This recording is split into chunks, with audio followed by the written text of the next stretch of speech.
Bonjour, aujourd'hui nous allons voir comment créer des formes de séparation personnalisées des custom shapes. C'est une fonction qui existe dans Elementor depuis un petit moment et qui, depuis la version 2.1, permet de rester après une mise à jour.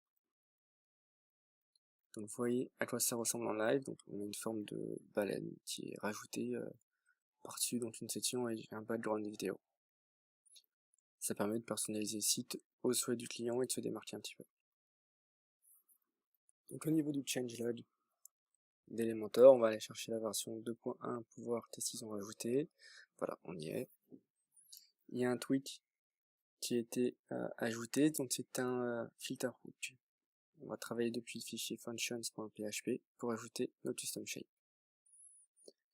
Les custom shape, en fait, c'est des fichiers SVG, donc des tracés vectoriels que l'on peut notamment créer ou éditer avec Illustrator, par exemple. Pour ma part, j'ai choisi de travailler avec une dimension de 1920 par 200 pour que ça soit optimal par rapport au souhait d'affichage du site internet de mon client. On dessine notre tracé, qui peut être simple ou complexe. Un tracé plus complexe va avoir un fichier un petit peu plus lourd, on va être sur du 2,7 kilo sur ce fichier-là exactement, et on peut facilement descendre en dessous de 1 kilo pour des formes beaucoup plus simples. Vous voyez le tracé, qui présente beaucoup de points. On enregistre à présent le fichier en SVG.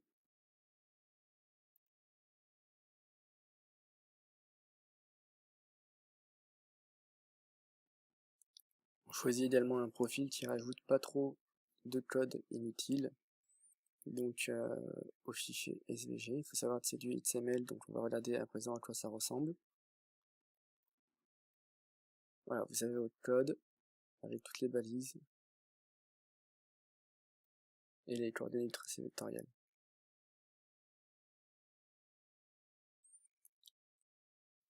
On retrouve le fichier SVG que l'on vient de créer et on va l'ouvrir avec un éditeur de code. Pour ma part, j'utilise Coda.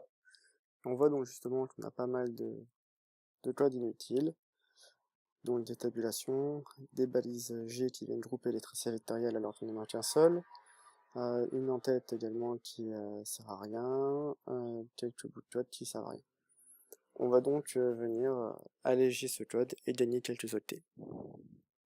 On ouvre donc un fichier similaire avec Coda pour que ça soit plus simple à comparer.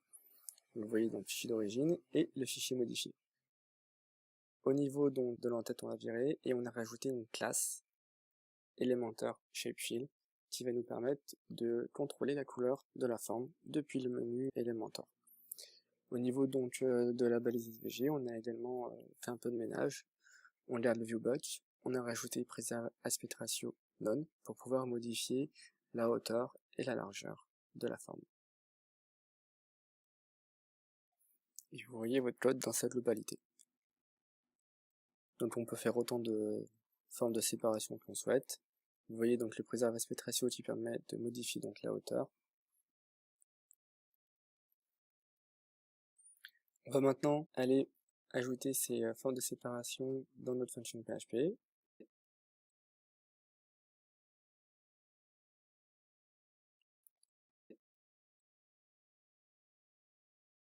On rajoute donc le filtre qui nous permet de rajouter donc nos formes personnalisées à la suite des formes d'Elementor.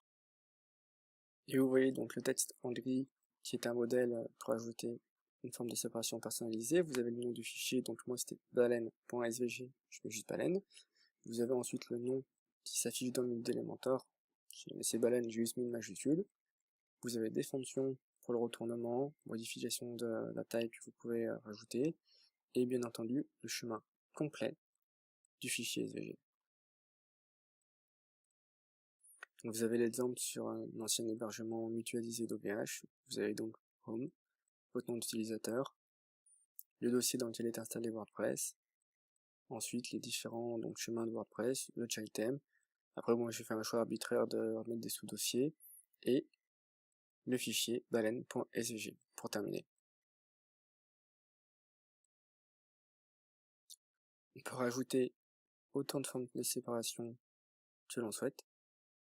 J'en ai personnalisé par rapport aux prestations de mon client, et bien entendu à la fin, vous clôturez avec un return additional shapes, et vous clôturez également le code de la fonction. Dans une page d'édition d'Elementor, comme c'est appelé depuis le functions.php, vous ne le voyez pas. Vous allez donc dans les fonctions d'édition de la section. On va aller donc sur le panneau style. Puis, dans la catégorie forme de séparation, je ne mets pas en haut, je la mets en bas. On a le menu déroulant, où on va voir les formes de séparation de base d'Elementor et celles qu'on a rajoutées. Gbalen, dauphin, requin, etc. Choisissez celle que vous souhaitez. Vous pouvez avoir les fonctions de redimensionnement, de retournement, etc. Et vous mettez à jour. Maintenant, à quoi ça ressemble donc en live? Vous voyez donc votre forme de séparation qui apparaît par-dessus le background vidéo de votre section. Et on va voir maintenant à quoi ça ressemble sur d'autres pages. Donc vous pouvez personnaliser à l'infini. Sur une vidéo qui fit la forme de séparation, on va monter avec le scroll de la page. En même temps, vous pouvez regarder quelques vidéos du lagon de Mayotte, c'est sympa.